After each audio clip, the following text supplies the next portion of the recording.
Okay, so sorry we're starting quite late. I just finished. I just emerged from a meeting that ended, um, long after it was supposed to end.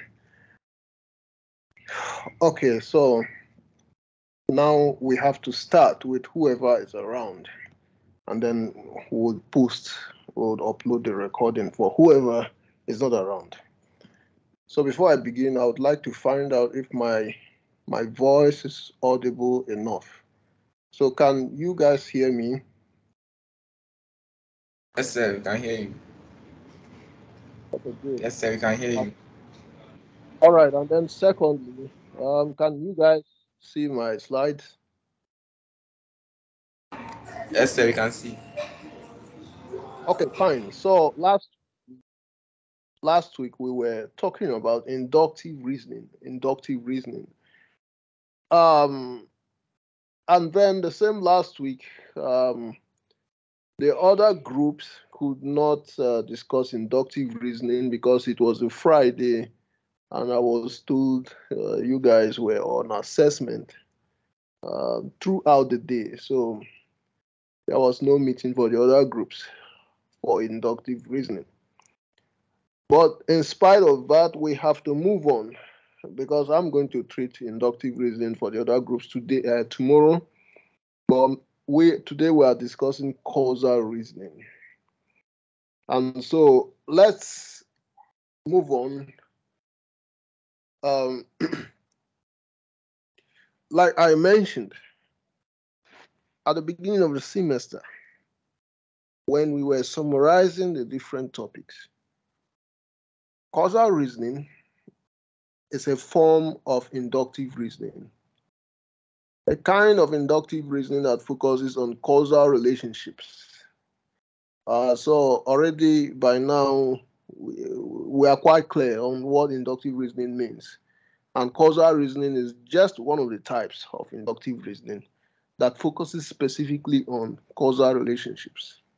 That is, it focuses on reasoning from cause to effect, and sometimes from effect to cause. What causes what? How do we know it is a cause?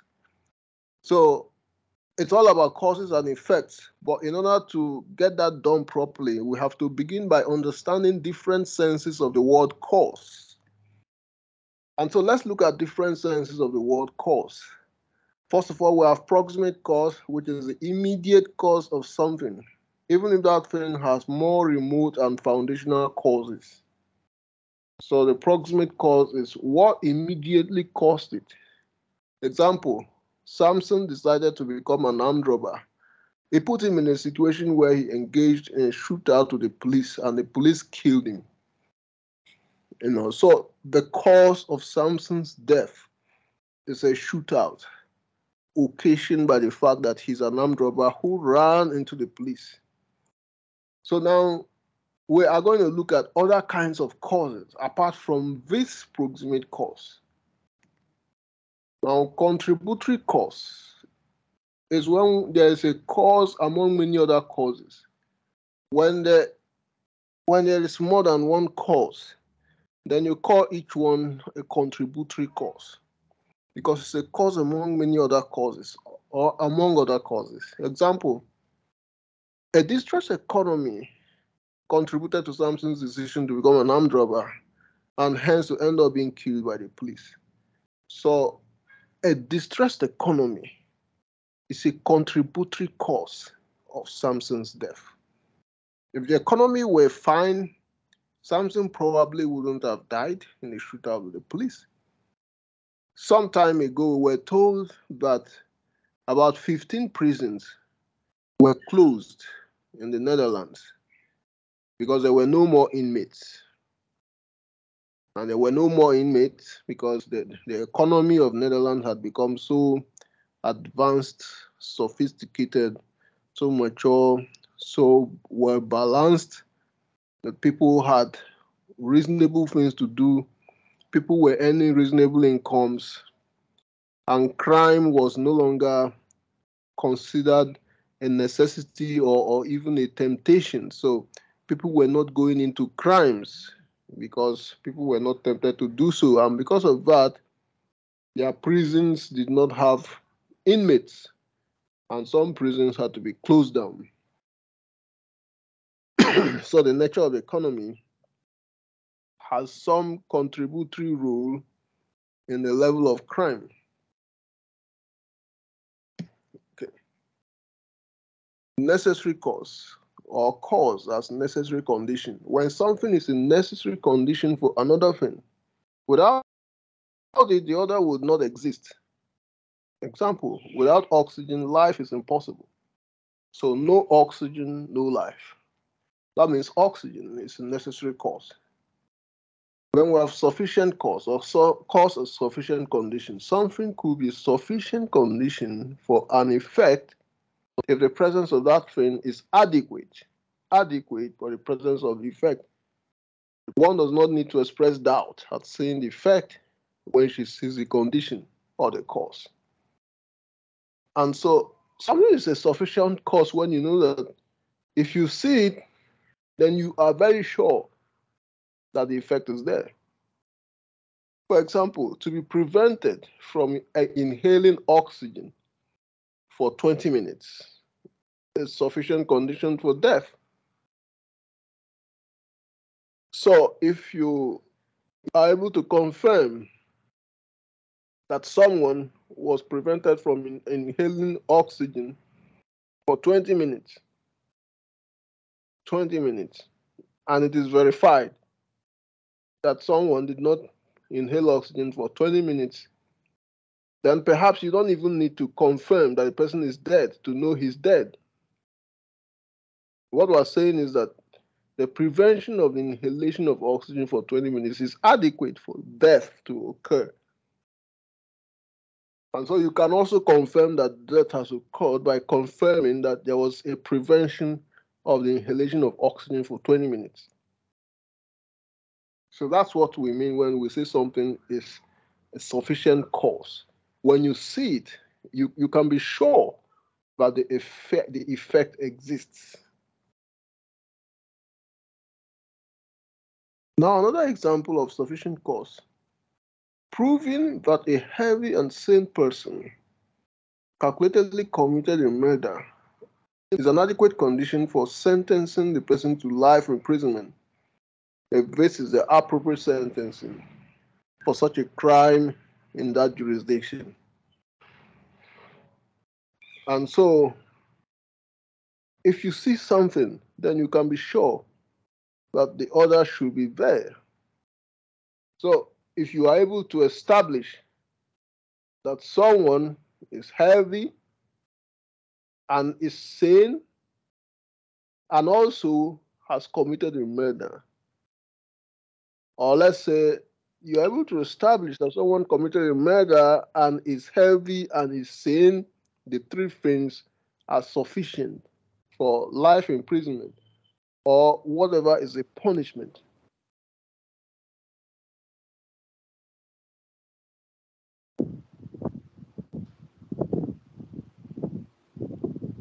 Now, let's talk about the relationship between necessary and sufficient cause. Or you can say we should compare necessary and sufficient cause.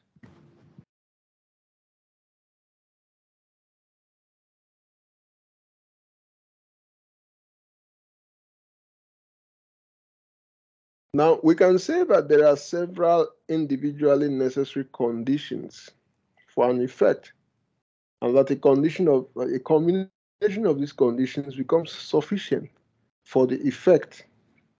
Now, remember that the fact that something is a necessary cause doesn't mean it is a sufficient cause. Necessary does not mean sufficient. Something could be necessary but not sufficient. For instance, oxygen is necessary for life, but it is not sufficient for life. In most cases, it's usually more difficult to establish a sufficient condition than it is to establish a necessary condition. So necessary conditions are easier to identify and to establish compared to sufficient conditions. And you can have several necessary conditions for something, but none of them is sufficient. To get the sufficient condition, you might need to bring together several necessary conditions.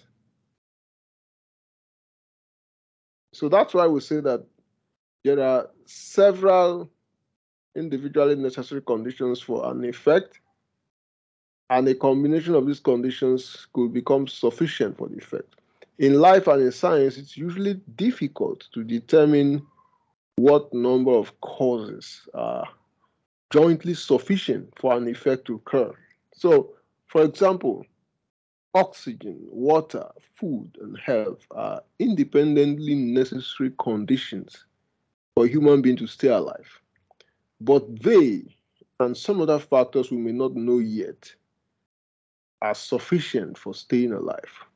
So it is easier to find necessary conditions for a human life than it is to find a sufficient condition for a human life.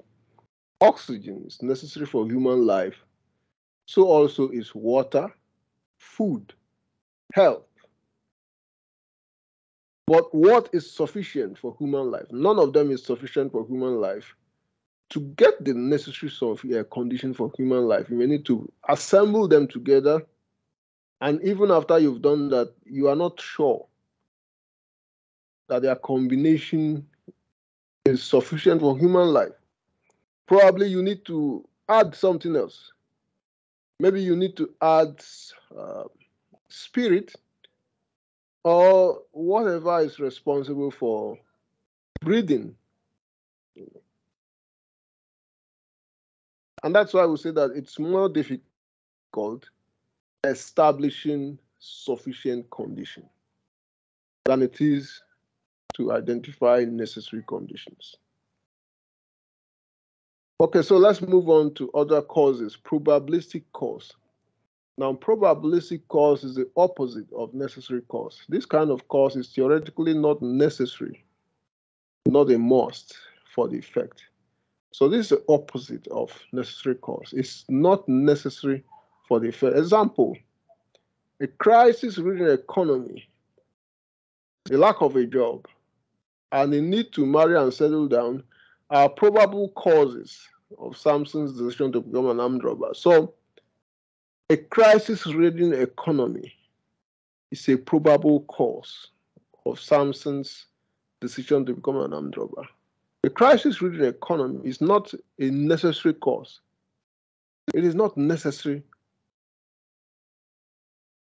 to become an armed robber in a crisis-ridden economy. Many of us did not become armed robbers because we grew up in a crisis-ridden economy. So in spite of the fact that many people existed in a crisis-ridden economy, they did not become armed robbers. They still went ahead to become responsible citizens, some doctors, others lawyers, others lecturers, and so on, and some others responsible businessmen. So a crisis-ridden economy, as much as it contributes to armed robbery, is not necessary for armed robbery. It's just a probable cause, which does not need to lead to armed robbery, or let's say which can be avoided.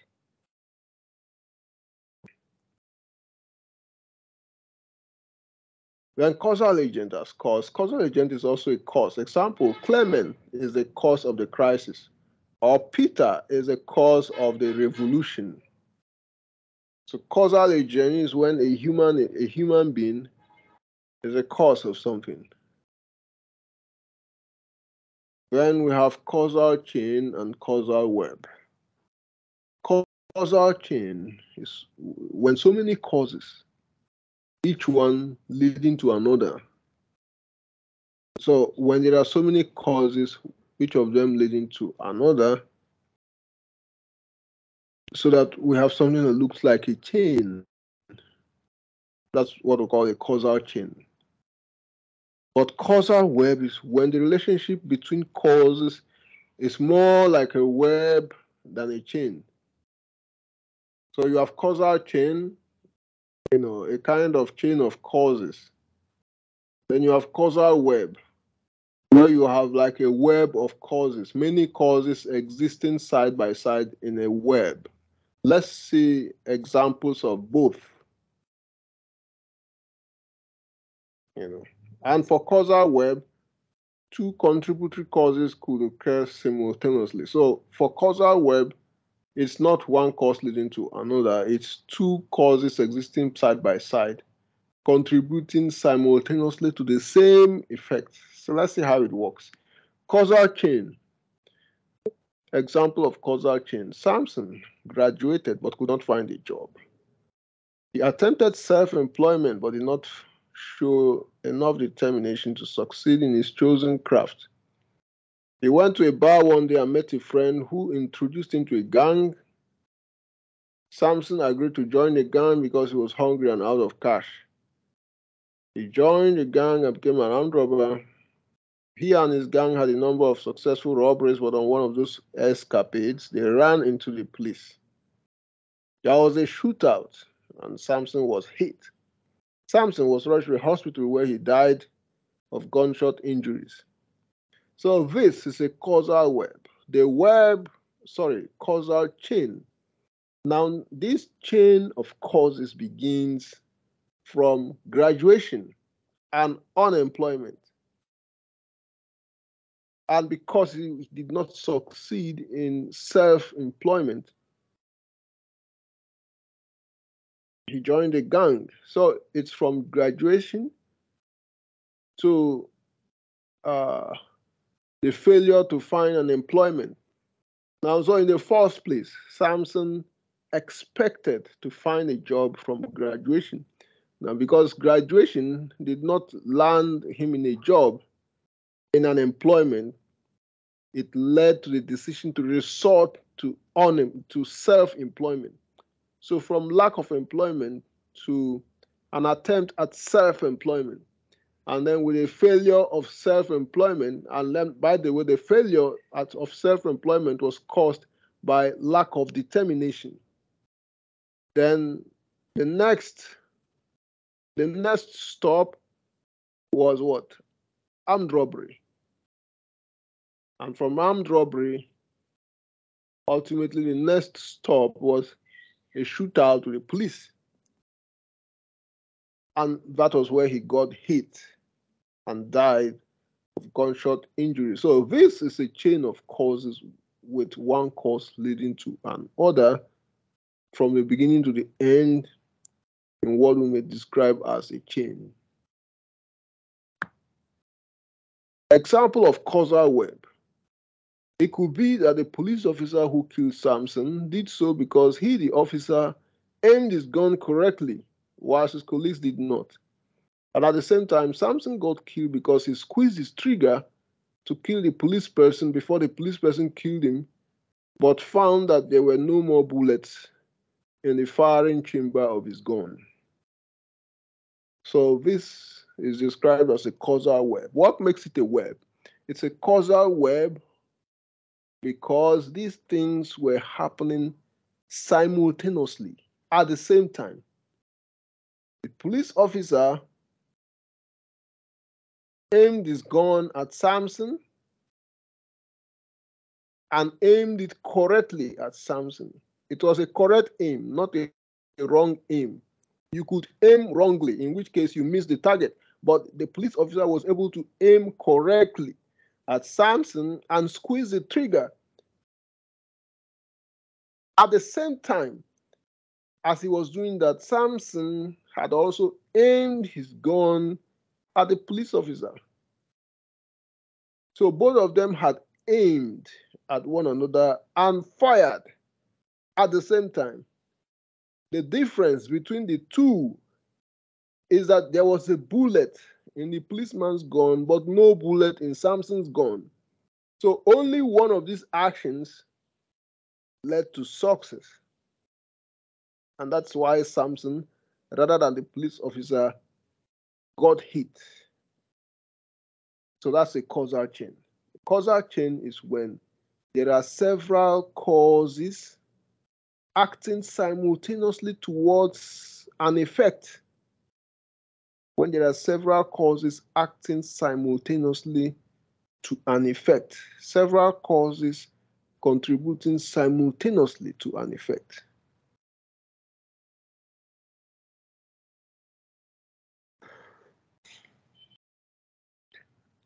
Now, a little exercise.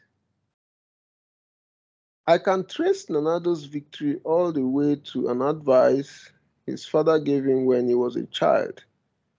This is an example of a proximate cause, contributory cause, probabilistic cause, causal chain. So what's the answer? Can anyone attempt?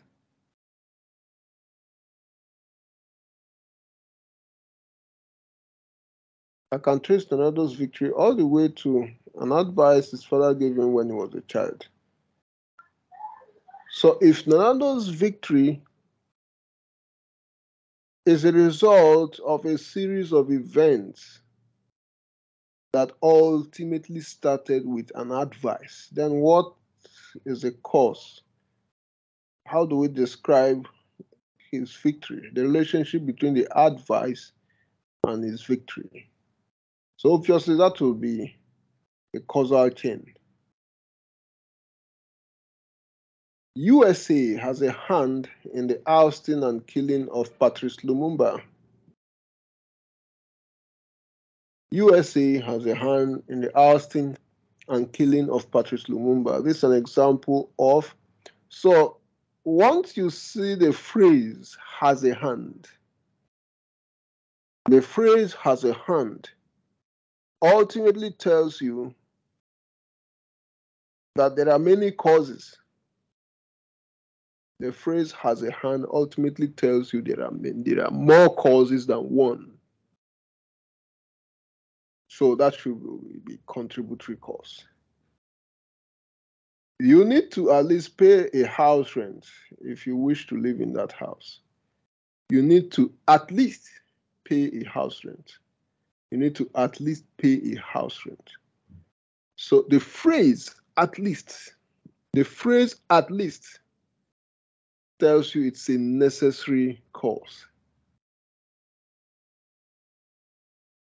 Are you aware that the lady you dated is the reason why you did not do well in your exams? So since it's a lady, then you are talking about a causal agent. So from these three exercises, you can already see that certain phrases in your questions will tell you what kind of cause. We saw USA has a hand. That automatically is contributory cause. We saw you at least need to pay house rent. At least tells you is a necessary cause. And here you are talking about a lady causing someone to perform poorly, which is causal agent. And then this one, a lot of factors contributed to the emergence of the idea of multiculturalism. A lot of factors contributed. So you are talking about multiple causes. So the first sentence already establishes that there are multiple causes. Then we move on to find out what is the nature of the multiple causes. What's the relationship of the causes to one another?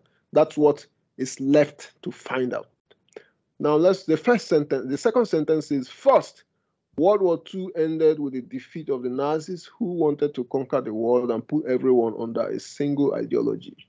Yeah, so World War II ended with the defeat of the Nazis. So that contributed to the emergence of multiculturalism because the Nazis wanted to conquer the whole world, which is the opposite of multiculturalism. If they conquered the whole world, then they would have just imposed German culture as a universal culture, which is the opposite of multiculturalism. So defeating them was the first among the causes, is one of the causes of multiculturalism. Second, it was the era of independence, and most former colonies were acquiring their independence, which was a message of equality and mutual tolerance. So the second contribution, the second cause of multiculturalism, the emergence of multiculturalism, was that places that were colonized were gaining their independence, becoming political equals to their colonizers, and so their own cultures had to be respected. So the cultures of all those places that were gaining independence was attaining the status of equality with the cultures of the colonizers. So that became the second cause of the emergence of the idea of multiculturalism. And then the third cause is what? Third, African Americans in America were demanding for respect and equal treatment. So that's the third one. In America, the Black Americans or the African Americans were demanding for respect and equal treatment. And they were achieving results because at a point there were legislations in the USA that they should be treated equally. So that also boosted the emergence of the idea of multiculturalism. And then the fourth cause, the United Nations had made a declaration on the fundamental human rights, So the UN also made a declaration on fundamental human rights, which protected everyone. So every human being acquired some fundamental right. Before then, not everyone had fundamental human rights. Some people did not have human rights. They could be treated in any way that the colonizers liked. But once the UN declared that every human being had fundamental human rights, then that became a law.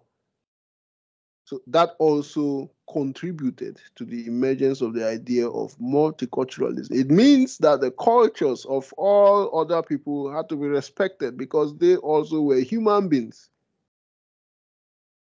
So you have different causes of the emergence of multiculturalism.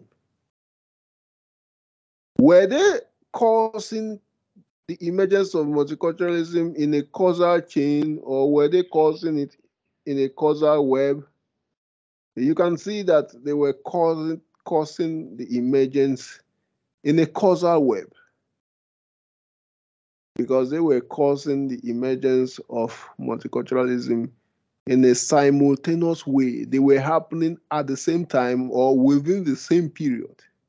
So obviously the answer is what? Causal web.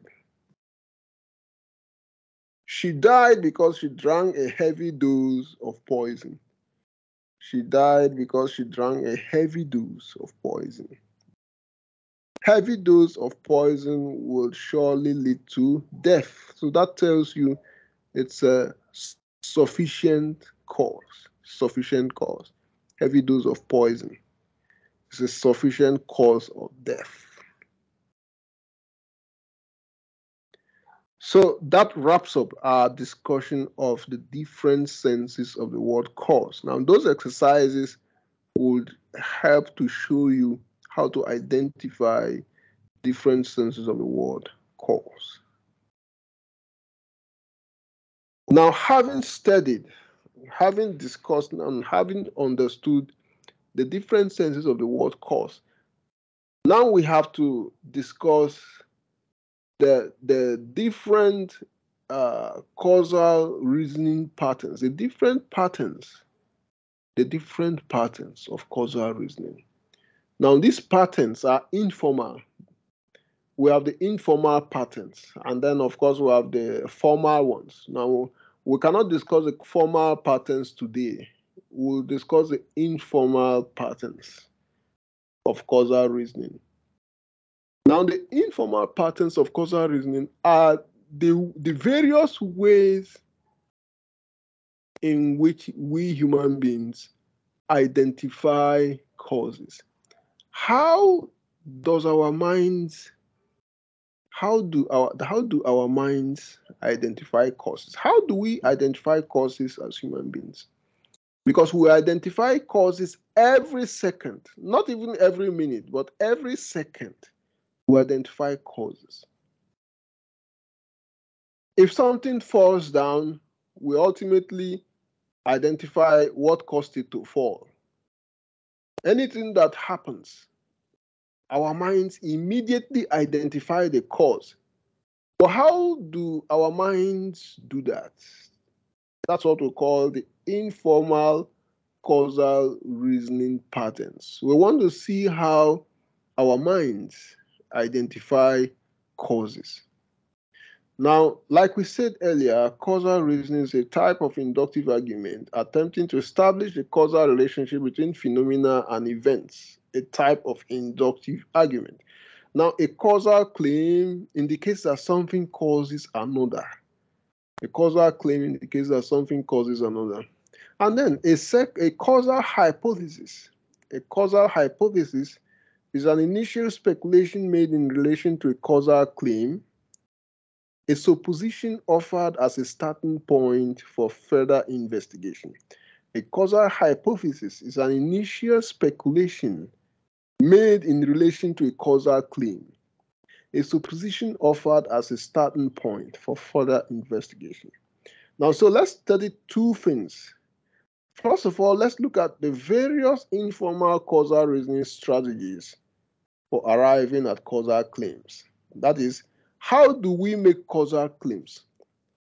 What are those causal reasoning strategies that our minds employ in order to arrive at causal claim, in order to arrive at the belief that this caused this, that caused that, and so on? And then the various experimental strategies for, causal hypothesis. So the experimental strategies are not for discussion today or this semester. The experimental strategies will be for another semester, but today we're going to look at the informal causal reasoning strategies for arriving at causal claims. Now, to do that, we would look at a book that was written by John Stuart Mill. He wrote a book titled A System of Logic in 1893. In that book, he propounded 5 approaches for detecting causation by observation. 5 approaches for detecting causation by observation.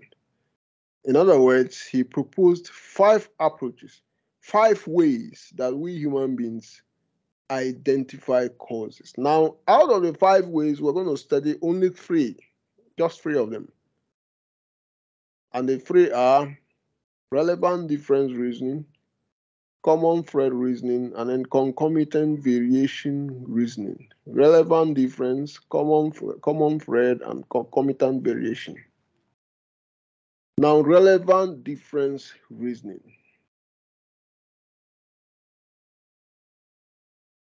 Relevant difference is a method of reasoning that identifies something that occurred differently from others as the cause of an effect. A method of reasoning that identifies something that occurred differently from others as a cause of an effect. For instance, A is the difference among the others. So A caused the effect. A is the difference among others, so A caused the effect. Example, I've always taken tea and bread for my breakfast, but on a certain day last month, I fell sick shortly after my breakfast. I treated this illness and fell sick again last week after my breakfast. Then I asked myself why I've fallen sick on these 2 occasions after breakfast. And then it occurs to me that on these 2 occasions, I had taken marmalade, a particular product, with the breakfast. I checked the information provided on the marmalade container, and I saw that the product has expired long ago. I suspect that this is the reason why I've fallen sick twice. Since I have always taken tea and bread without any health implications, it means that the expired marmalade becomes the relevant difference in explaining the possible cause of the two illnesses.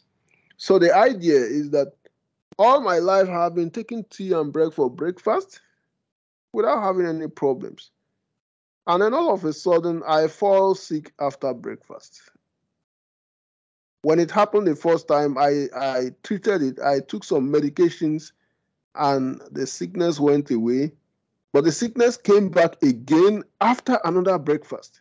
And then I asked myself, what is in my breakfast that is causing me to fall sick? Because I have always taken breakfast, the same kind of breakfast. And then it occurs to me that I had bought a particular product I like to add to my bread.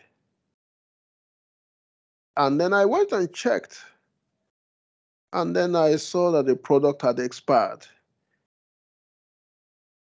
And since the product coincides, since the consumption of the product, the expired product, coincides with the sickness, it means that the product is the relevant difference. The product is different from my tea. My tea and bread has occurred all my life. And the introduction of that product is a difference. It's a difference. And that difference becomes relevant in explaining the sickness. So that's what we call relevant difference reasoning. I have just identified a difference that is relevant to explaining the emergence of a sickness. Then we have common thread reasoning. Common thread reasoning. This is a method of reasoning that identifies something that occurred in all the instances that have led to a particular effect. Common thread is a method of reasoning that identifies something that occurred in all the instances that have led to a particular effect. A is the common thread among all events. So A is the cause. So if there's something that runs through all the instances that have led to a particular effect, then that thing is called a common thread. And in that way, we identify that thing as a cause of the effect. Example, when I bought the marmalade some months ago, I had gone shopping in the company of my neighbors, and we had all bought the same stock of marmalade, which expired at the same time.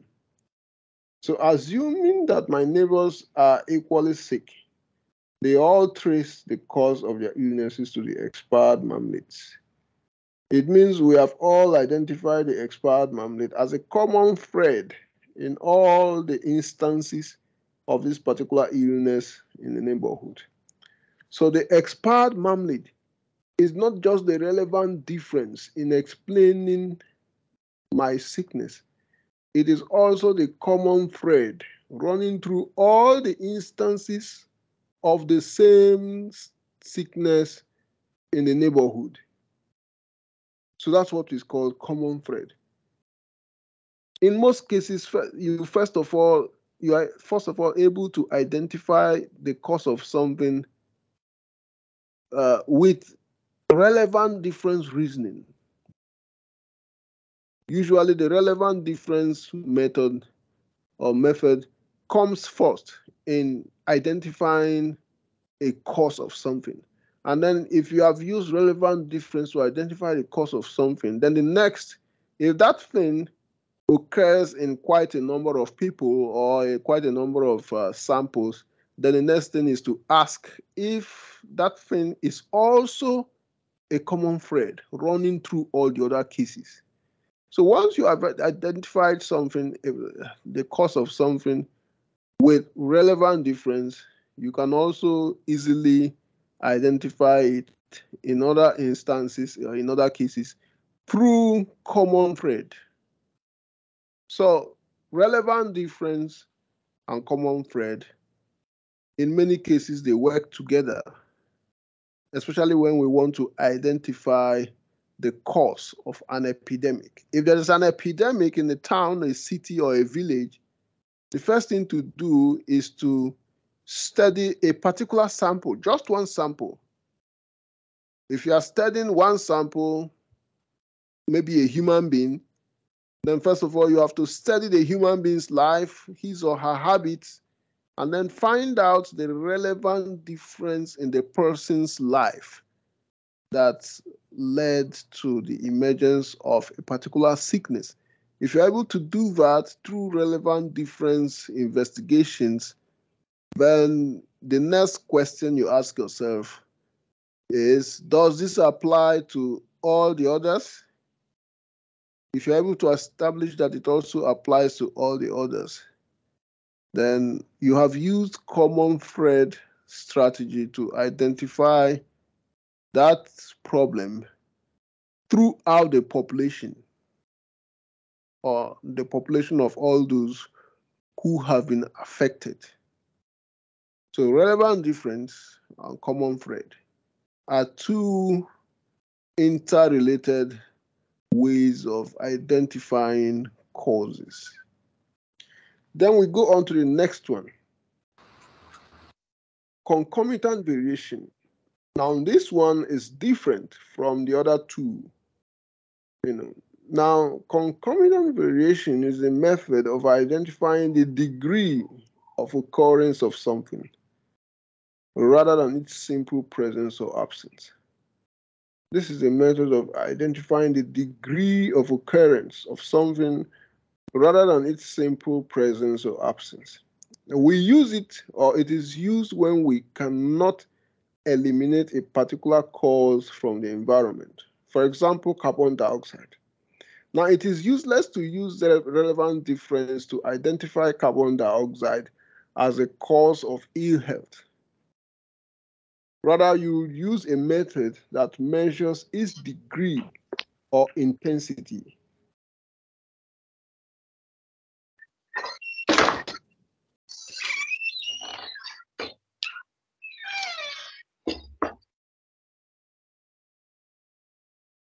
Now, if you are measuring something that cannot be eliminated from an environment, for instance, carbon dioxide is always in the atmosphere. You cannot eliminate carbon dioxide from the atmosphere. So, if you are suspecting that carbon dioxide is causing a particular illness in an environment, then you cannot be measuring for its presence or absence. What you'll be rather measuring is its degree, its intensity, its quantity, not its presence or absence. And that is where concomitant variation becomes useful. It means that relevant difference and common thread, those ones would not be applicable. What you rather be using is concomitant variation. Example, it was revealed through research that high blood pressure is exacerbated in regions whose soils have low levels of selenium. Regions whose soils have low levels of selenium witness a high rate of high blood pressure. Now, selenium, this is a metal that exists in tiny quantities in every soil. And because of this, we cannot measure for its absence or presence. So selenium is part of the soil. There is no soil without selenium. So you cannot say you are trying to measure whether selenium is present in a soil or not, because it will be there. We can only account for the effects of varying degrees of selenium, of it, and hence the discovery that it seems correlative with the ability of our bodies to keep our blood pressure normal.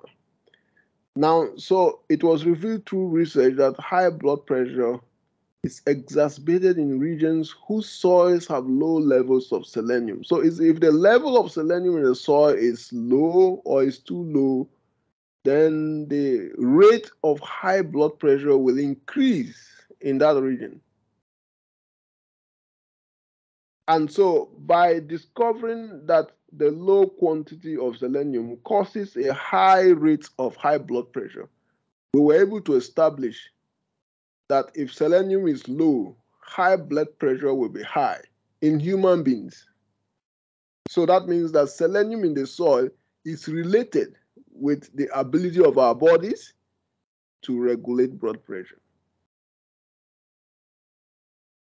Second example, it was discovered that high levels of sulfur dioxide pollution in the air was responsible for high rates of deaths in London between November and December 1952. Now, there's no way to eliminate sulfur dioxide from the air because sulfur dioxide is part of the air. Rather, the experiment discovered the causal connection by comparing the increase and decrease of the effect,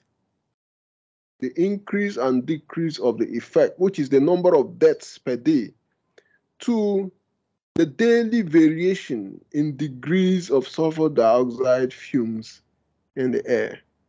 So instead of measuring the presence or absence of sulfur dioxide, which is not possible, the experiment was rather measuring the degrees of the presence of sulfur dioxide in the air and then comparing them daily to the daily rate of death.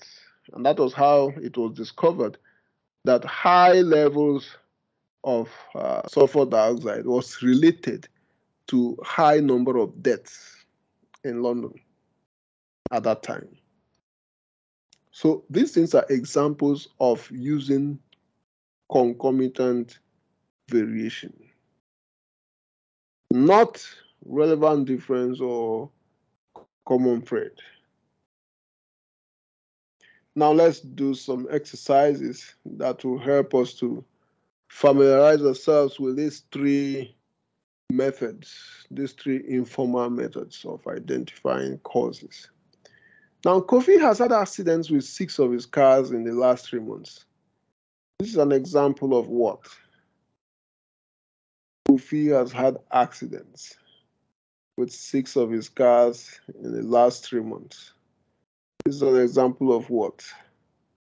Now, so what is common to the 6 cars? What is common to the 6 accident cases?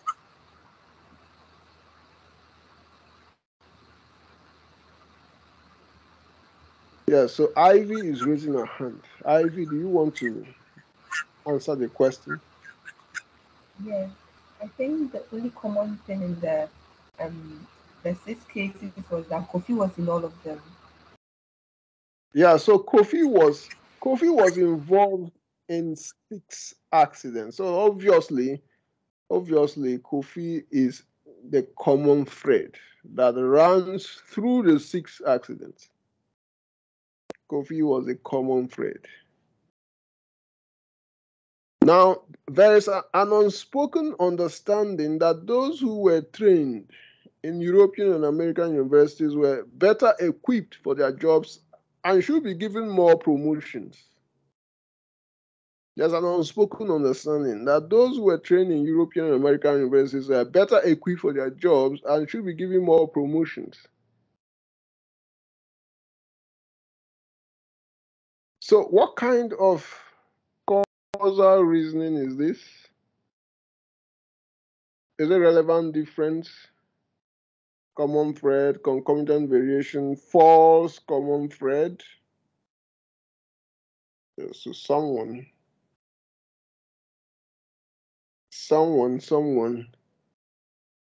anyone who wants to attempt discussing the question.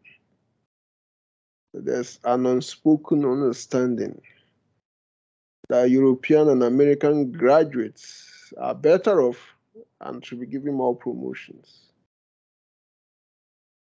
So, is it a common thread?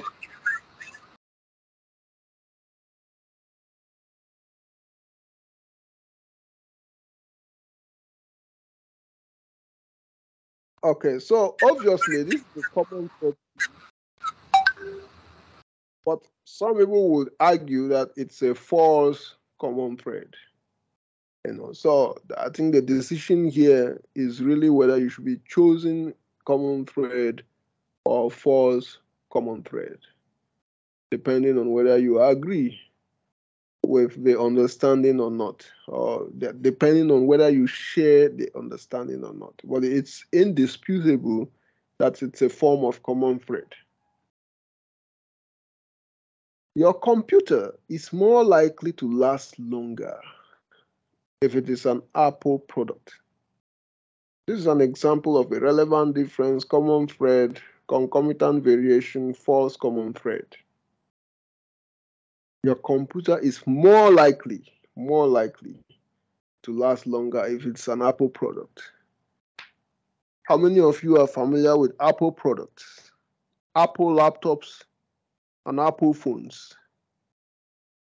What do you understand as the greatest difference between those products and other products when it comes to the issue of what? The issue of durability.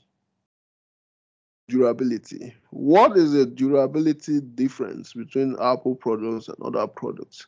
And what do you think is the cause of the durability differences? If you can answer that question, then you could also move on to answer to answer this question by identifying what kind of causal reasoning is behind this. Is this relevant difference, common thread, concomitant variation, false common thread? Yeah, so Ivy you've raised your hand. Yeah, for the Apple laptops or devices, they work well with the network. Their networks are good, and they're faster compared to the other devices. In my opinion, I don't know though, but compared to the other devices, they are faster. But it lasting longer now. Because when Apple faults or breaks, a little fault comes in it, it breaks down easier than the others. So I think All right, so it's a do relevant you have difference of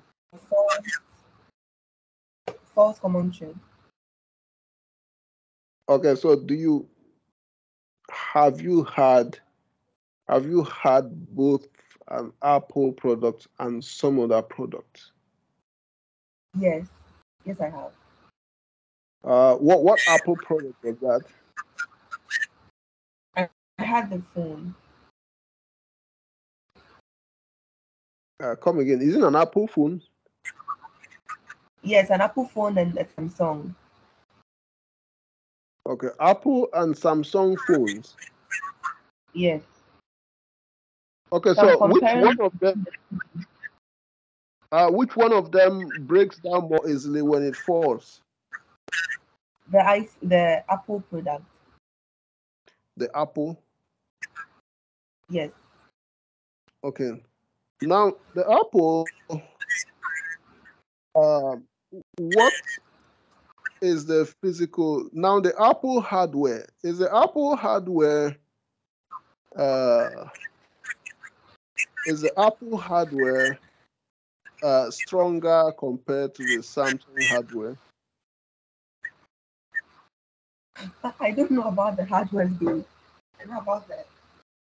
Yeah, because this particular question is a question about comparing the hardware of the two products, because it is the hardware that determines their durability, their ability to last. So when you talk about being fast, you are talking about the software, not the hardware. And the software is the operating system inside the device. But this question is about the device itself, its physical constitution. the strength of the material that was used to make it. So the question is about whether the material used in making Apple products will make Apple products last longer than other products.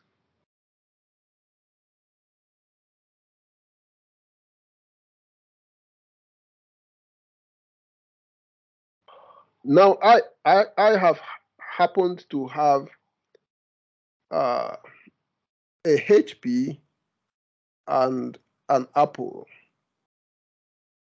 and I had a HP for about was it 6 years? Yeah, a HP for 6 years, from brand new to breaking down.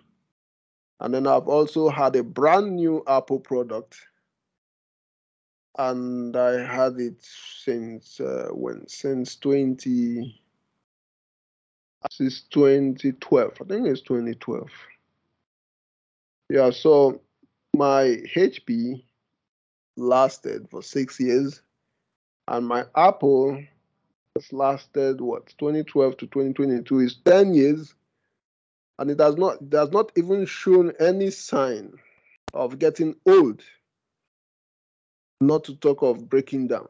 In fact, it hasn't shown any sign that it has reached half of its lifetime. So comparing the physical constituents of the two products, you will see that Apple invested more. Apple invested more material compared to HP. So it looks like the degree. We're talking about the degree of durability. Now, the two products are durable, but the difference in the durability of the two products becomes a difference in the degree of durability. And so that makes it what? Concomitant variation. Concomitant variation.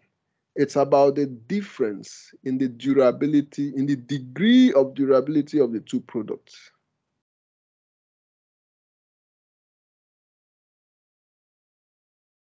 So you need to be clear on that, so that if you see this kind of question in an examination or something, you don't get taken by surprise.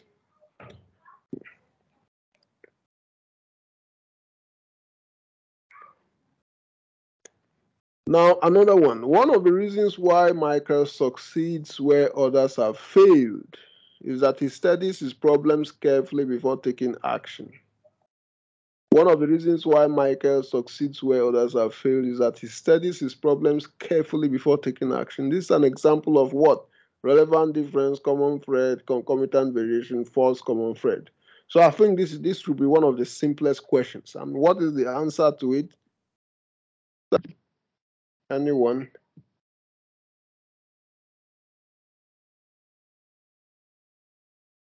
Relevant difference. Yeah, so relevant difference. The answer is relevant difference. Relevant difference. This should be the simplest question.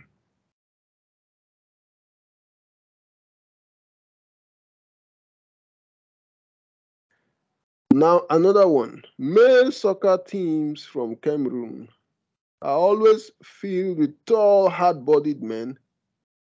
My father said it is because of the prominence of plantain, a key provider of zinc, in the average Cameroonian diet.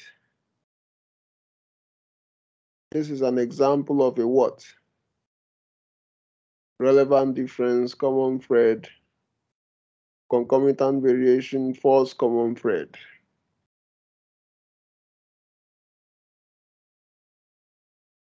Male soccer teams from Cameroon are always filled with tall, hard-bodied men. My father said it's because of the prominence of plantain, a key provider of zinc, in the average Cameroonian diet. Now, what are the things to establish in answering this question? First of all, you have to establish that Cameroonians are not the only one who eat plantain. I think that we all eat plantain. In Ghana we eat plantain too. Even the Togolese and the Ivorians, the Nigerians, they also eat plantain. So plantain is everywhere. So if plantain is everywhere, then what is the difference? It means that the difference is a difference in the degree of intake of plantain. The difference in the degree of intake of plantain. And when we're talking about a difference in degree, then we're talking about what? We're talking about concomitant. Concomitant variation. So the answer should be concomitant variation. Before you think about relevant difference and common thread and such things, you first of all need to establish that it is not a difference in degree. You need to establish, first of all, that the difference is not a difference in degree. Because you could easily miss the fact that it's rather a difference in degree.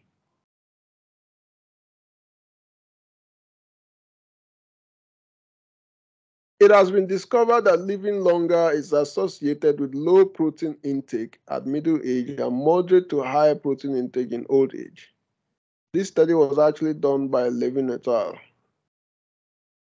So what's the method of identifying the cause of long life?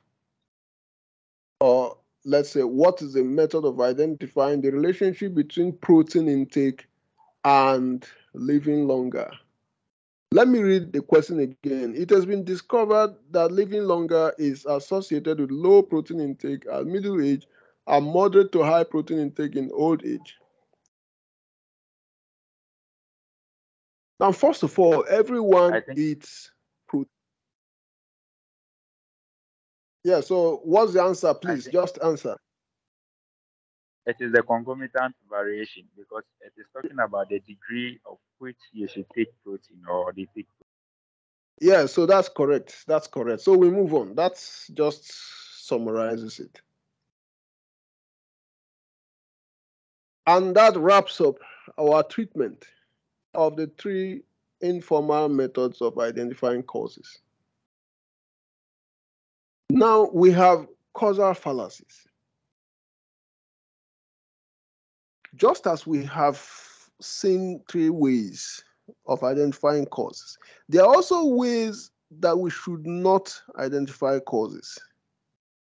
So after answering the question, how do we identify causes, we also need to answer the question, how should we not identify causes? And how should we not identify causes is ultimately talking about causal fallacies. That is bad causal reasoning or bad ways of identifying causes. No, so it's causal fallacies or fallacies of causal reasoning or bad causal reasoning. These fallacies are committed when the link between an alleged cause and effect depends on a causal link that does not exist. Now, so let's look at some instances of bad causal reasoning. The first one is called the post hoc ego propter hoc. The post hoc ego propter hoc, or the fallacy of inferring causality from chronology. Inferring causality from chronology. That is assuming, presuming that chronology is automatically causality. But chronology is not automatically causality. Now, I hope you know what chronology means. Chronology means time. This comes before this. This comes before this. That comes before that. That's chronology.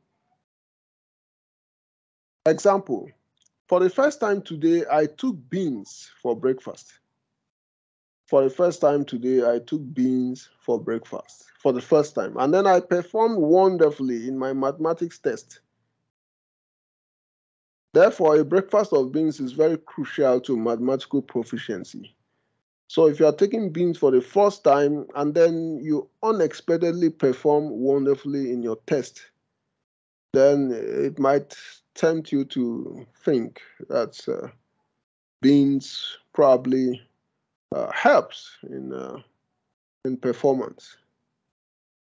But when you conduct your medical and nutritional research and then you find out that beans doesn't give you an advantage that is above other foods, then that presumption becomes false. So simply assuming or presuming that something occurred before the other one doesn't automatically mean that it caused it.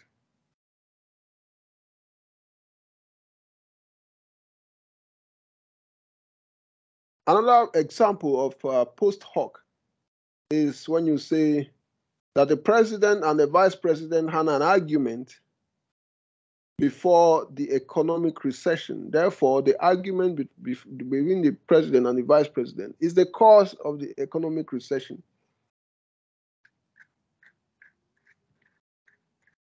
Or when we say that he went to a native doctor before he won his election. So his encounter with a native doctor is a cause of his victory, So presuming that something happened before another doesn't automatically establish that it caused it. You need extra investigations to confirm or ascertain whether it is indeed the cause.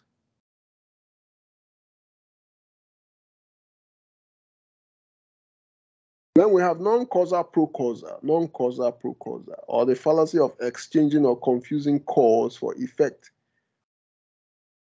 When we assume that a cause has become an effect and the effect has become the cause, exchanging the two of them. Example, Michael is a poor student because he performs poorly in examinations. Michael is a poor student because he performs poorly in examinations. But that's a fallacy. That's a non-causal pro-causal fallacy. Now, the correct thing is that Michael performs poorly in examinations because he's a poor student, not the other way around. Michael rather performs poor in examinations because he's a poor student. Not that he's a poor student because he performs poorly in examinations. So you need to be careful about what is the cause, what is the effect. What is the cause and what is the effect? That needs to be very clear.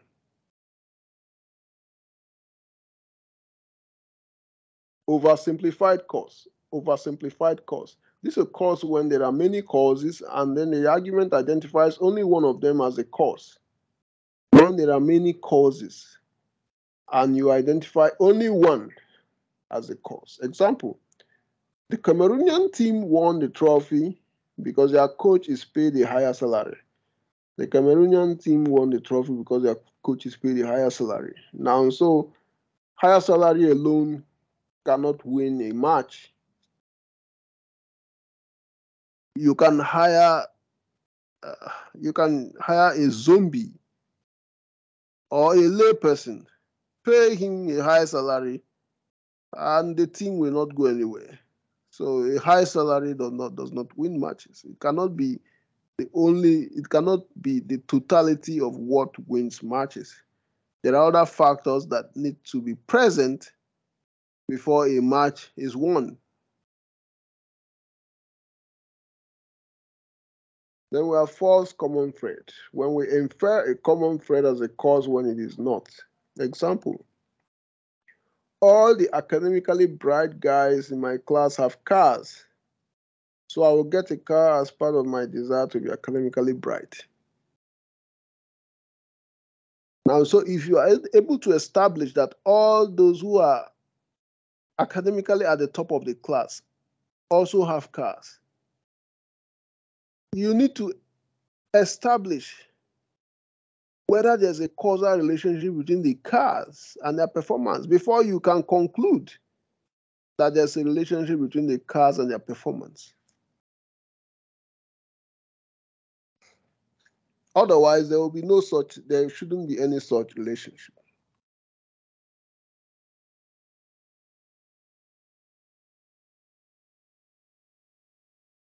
confusing correlation with causation. Confusing correlation with causation. Now, correlation is when two things happen at the same time. And then causation is when one of them is causing the other. Now, correlation doesn't always mean causation.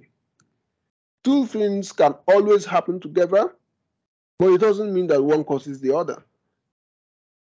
Now, just because two things often occur together does not mean there is a direct causal relationship between them. Example, each time a car moves, we see smoke coming from the exhaust tube. Therefore, the smoke causes the car to move. But that's not correct. The correction is that the smoke is not what causes the car to move.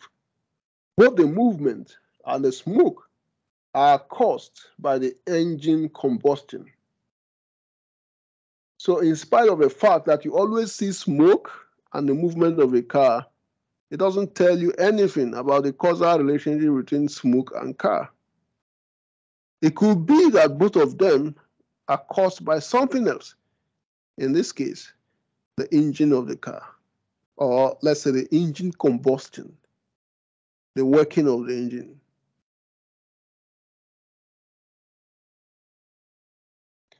Then we come to the important fallacy called slippery slope.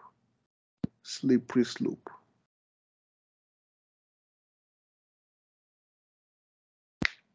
Now, this kind of fallacy gives you the picture of something falling down or slipping down a slippery slope. Something sliding down a slippery slope. When we suggest that a relatively insignificant event will cause a more significant event, which in turn will cause an even more significant event, and the order of significance continues to increase without adequate justification as why each significant event will lead to a more significant event. So, a progressively dubious chain of premises, usually consequences, is often employed to support a conclusion or claim.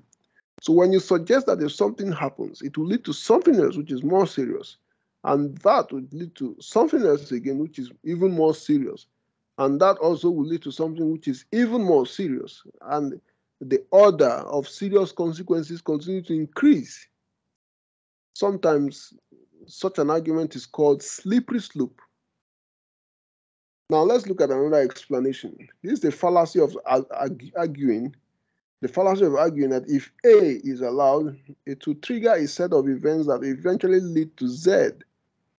And it's only a matter of time to go from A to Z, to slip down the slippery slope from A to Z.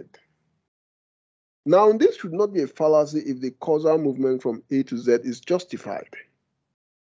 It is rather a fallacy if the causal movement is not justified or even justifiable, which means that it is what we call fatalism, an extreme version of determinism.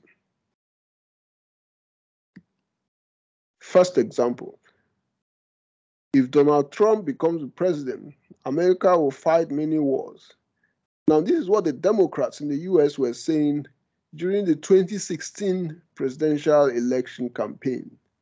Now, when Donald Trump was campaigning to become America's president, the Democrats were telling us and the rest of the world that, or rather, they were telling American voters that if Donald Trump becomes a president, America will fight many wars because Donald Trump was talking aggressively and he has an aggressive attitude. And he was always taking a very tough and hardline position on many issues. So eventually that did not happen. America didn't fight many wars and he was a president. So you can describe that argument as a fallacy of slippery slope. That once you put in on top of there, America will slide from that position down a slippery slope to the bottom. Second example, it is wrong to believe in God Because if you believe in God, then you would eventually believe in not just God, but all kinds of spirits. And then you come to believe that spirits have all kinds of power, which is superstition. And then you also come to believe that inanimate objects have spirits, which is animism. And then you will eventually come to believe that everything has spirits and power to do something. And then that ultimately destroys your ability to evaluate cause and effect in natural terms. And so this is an argument that if you believe in God, eventually believing in God would lead you to superstition and then to animism. See, so that's a slippery slope.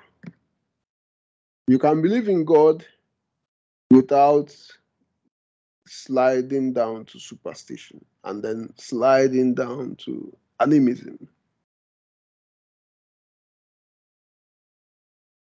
For the example, I cannot allow my child to go outdoors and play in the compound. This is because if I do, she will jump fence and go into the streets. If she goes into the streets, she will run away with any stranger. If she runs away with any stranger, then I'll never see her again. If I never see her again, I will be miserable for the rest of my life. If I'm miserable for the rest of my life, then I will commit suicide. So for the purpose of the avoidance of suicide, I will not allow my child to play outdoors in my compound.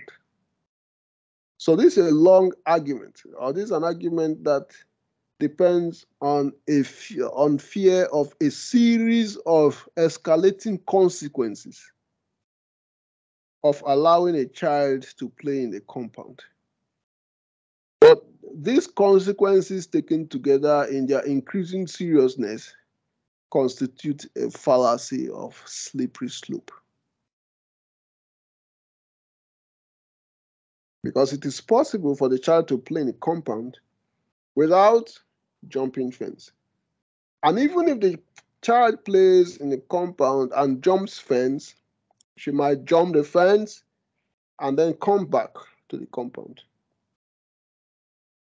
Even if she jumps fence and runs away with a stranger, she might still come back from the stranger. So the child doesn't need to experience all the consequences from the beginning to end. She can experience one without experiencing the next one.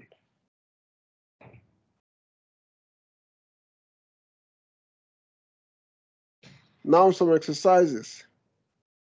I noticed that most of the great people in this country attended the Achimota High School. So I will attend that school because I want to be like them.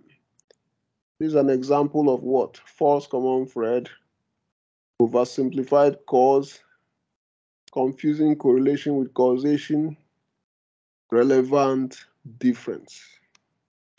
So what will be the answer? Anyone?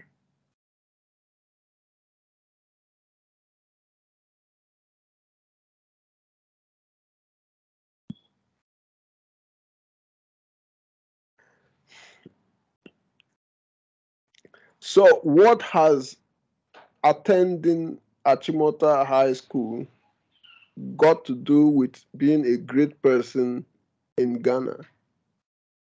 What is the relationship between Achimota High School and becoming a great person in Ghana? I think that's what the question boils down to.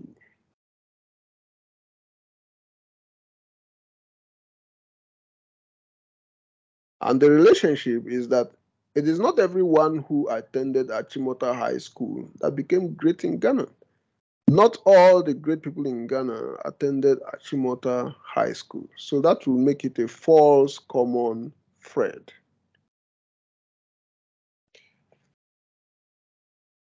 Russia's military is more powerful than the terrorist organization because the military destroyed the organization last week. This is an example of a post hoc ego propter hoc, non-causal pro causal, confusing correlation with causation, slippery slope.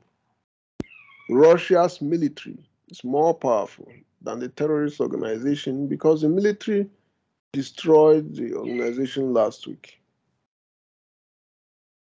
What's the answer? Anyone?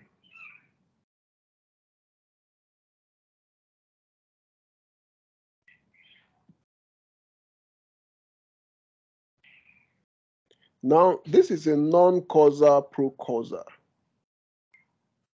Russia's military cannot be more powerful because it destroyed a terrorist organization. Russia rather destroyed a terrorist organization because it is more powerful. So what is presented as a cause is actually the effect, and what is presented as the effect is actually the cause.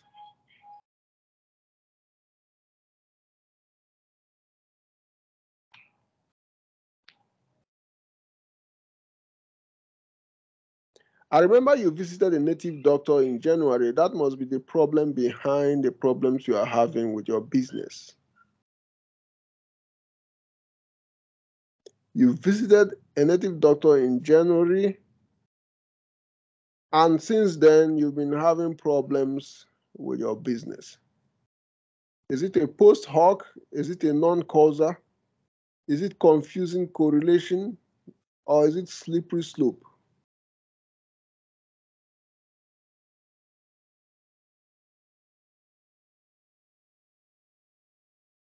So that should be a post hoc, because there should be no relationship between visiting a native doctor and having problems, or even in succeeding. So it's a question of timing. Visiting a native doctor came before something, and then someone is trying to establish a relationship between them. That's a relationship between chronology and causation. So that makes it a post hoc, propter ego hoc. Or rather, a post hoc ego propter hoc. So I think that's it should be a post hoc ego propter hoc. Now, you can attribute Gabriel's success as a lawyer to the support he receives from his wife. You can attribute Gabriel's success as a lawyer to the support he receives from his wife. This is an example of a false common thread, oversimplified cause, confusing correlation with causation, relevant difference.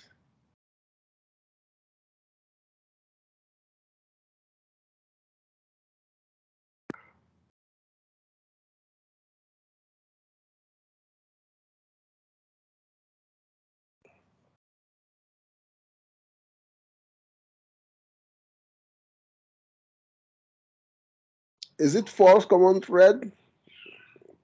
There's nothing to show it's false common thread.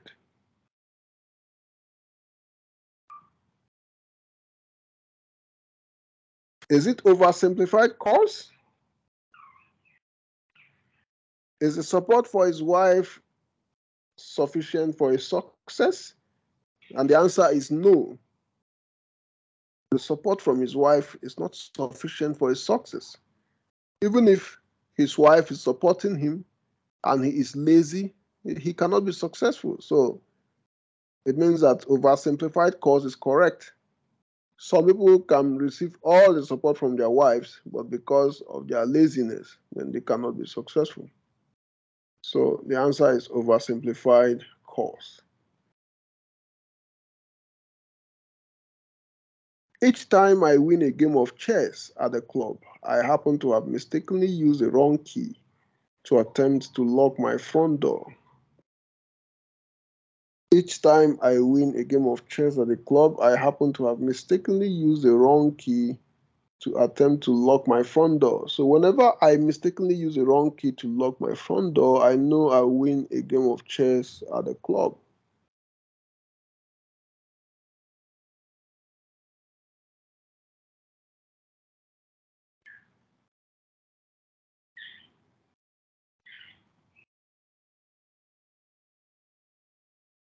Now, so this question is trying to establish a relationship between correlation and causation.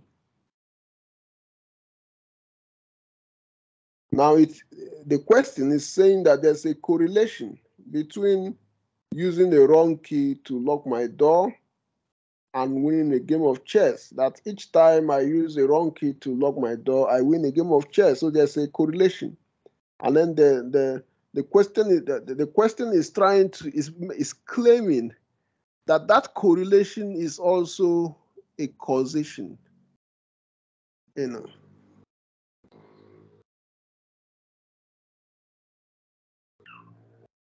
Now I got this question from some textbook, but if you look at it very well, the most suitable answer should actually be post hoc ego propter hoc, because using the wrong key to lock your front door comes before winning a game of chess.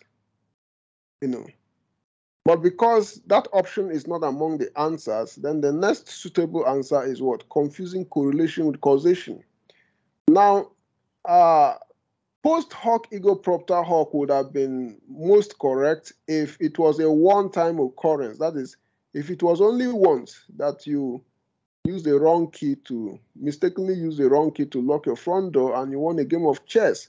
But this question is saying that it's not a one-time occurrence, that several times you've mistakenly used a wrong key to lock your front door and you've won the game of chess. So I can understand why confusing correlation with causation has been included here rather than post hoc ego propter hoc, because the occurrence is not a one-time occurrence, it's a repeated occurrence. So there's a correlation, and then the temptation is to think that the correlation is causation. So the proper answer would be what? Confusing correlation with causation. So that's the end of the class. And I'm hoping that these exercises have shown us in practical ways how to identify different causal fallacies. In our next class, we are going to study the informal fallacies, and that will be our last class. And before we go, I'd like to find out if anyone has a question so that we attend to the person's question before we begin to upload the recording of our meeting for those who could not attend. So does anyone have any question before I begin uploading?